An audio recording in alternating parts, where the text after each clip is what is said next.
اگه فقط بدونی چند تا از تصمیمات، انتخابات و حتی رابطه‌هات اصلاً آگاهانه نیستن، اگه بفهمی ذهن چطور واقعیت رو تحریف میکنه، چرا به دردهای آشنا وفاداره و چرا بعضی واکنشات ربطی به لحظه حال ندارن، اون وقت دیگه هیچ وقت خودتو مثل قبل قضاوت نمی‌کنی. تو این پادکست قراره 10 تا فکت مهم روانشناسی رو با هم دیگه مرور کنیم.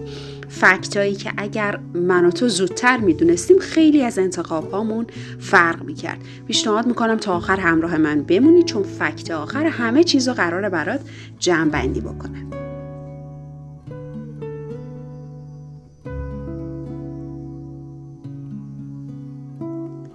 فکت اول: مغز واقعیت رو اونطور که هست نمیبینه. مغز انسان یه پردازشگر بی‌طرف نیست، بلکه یک سیستم پر از سوگیری شناختی، فیلتر ادراکی، خطای شناختی و تفسیر ذهنیه.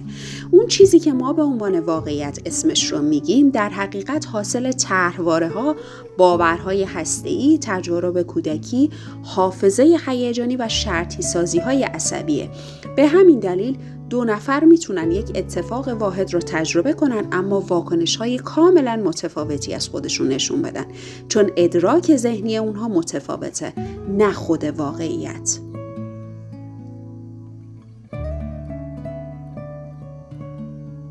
فکت دوم اینه که بیشتر واکنش‌های احساسی انتخاب آگاهانه نیستن.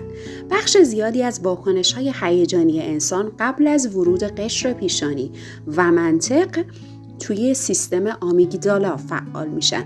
به همین دلیل در شرایط تهدید مغز وارد حالت جنگ، گریز یا انجماد میشه و تنظیم هیجان کاهش پیدا میکنه. یعنی خیلی وقتا ما تصمیم نمیگیریم، بلکه واکنش شرطی شده عصبی نشون میدیم.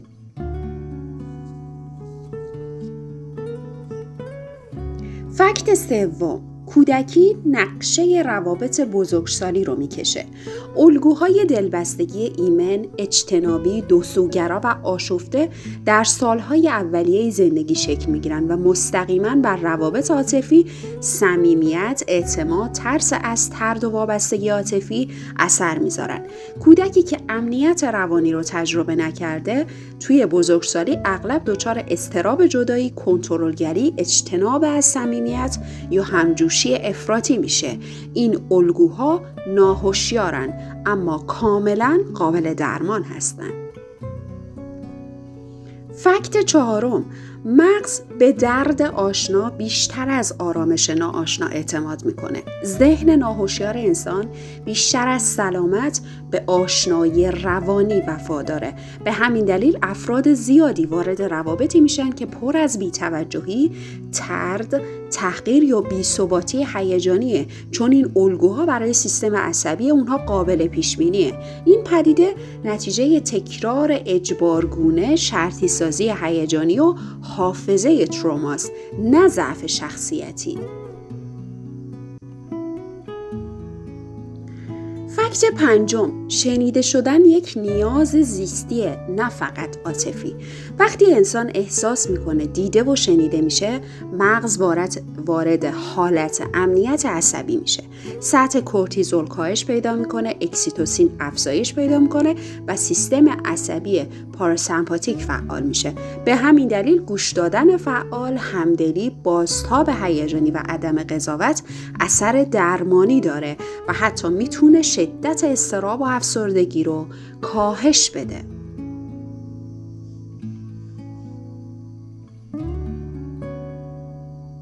فکت ششم: سرکوب احساسات اونها رو از بین نمیبره. احساسات سرکوب شده از بین نمیرن، فقط مسیر بیانشون عوض میشه.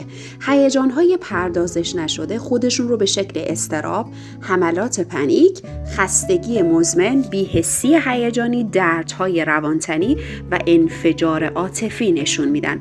سلامت روان نتیجه تنظیم هیجان، پردازش هیجانی و پذیرش احساساته، نه نادیده گرفتن اونها.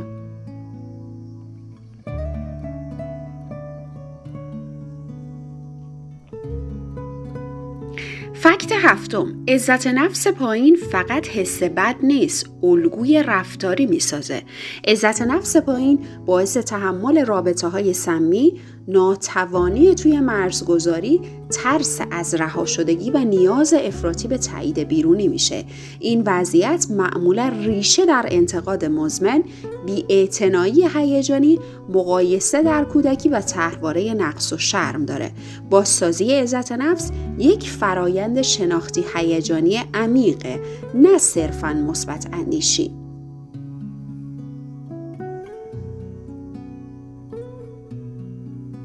فکت 8: نشخوار فکری زندان نامرئی ذهنه.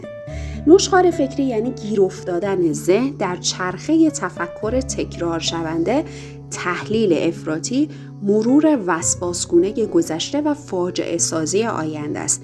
این الگوی شناختی مستقیما با اضطراب فراگیر، افسردگی اساسی، اختلال خواب و فرسودگی روانی در ارتباطه. توی نشخوار فکری ذهن به جای حل مسئله وارد سوگیری منفی، تحریف شناختی و پیشبینی تهدید میشه و سیستم عصبی در حالت برانگیختگی مزمن باقی میمونه.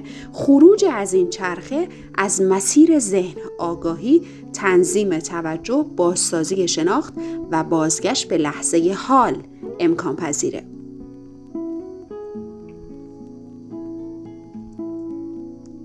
فکت 9: تروما فقط در ذهن نیست، توی بدن هم زندگی میکنه. تروما فقط یک خاطره ذهنی نیست، بلکه در سیستم عصبی، حافظه بدنی و واکنش‌های ناخودآگاه ذخیره میشه. به همین دلیل بعضی واکنش‌ها بیش از حد شدید، ناگهانی یا غیر قابل کنترل به نظر میرسه. وقتی تروما فعال میشه، فرد وارد حالت پسرفت روانی میشه و بدن دوباره همون خطر قدیمی رو تجربه میکنه. درمان تروما نیازمند تنظیم سیستم عصبی، افزایش حس امنیت و پردازش تدریجی تجربه آسیبزا هستش، نه فقط حرف زدن درباره اون.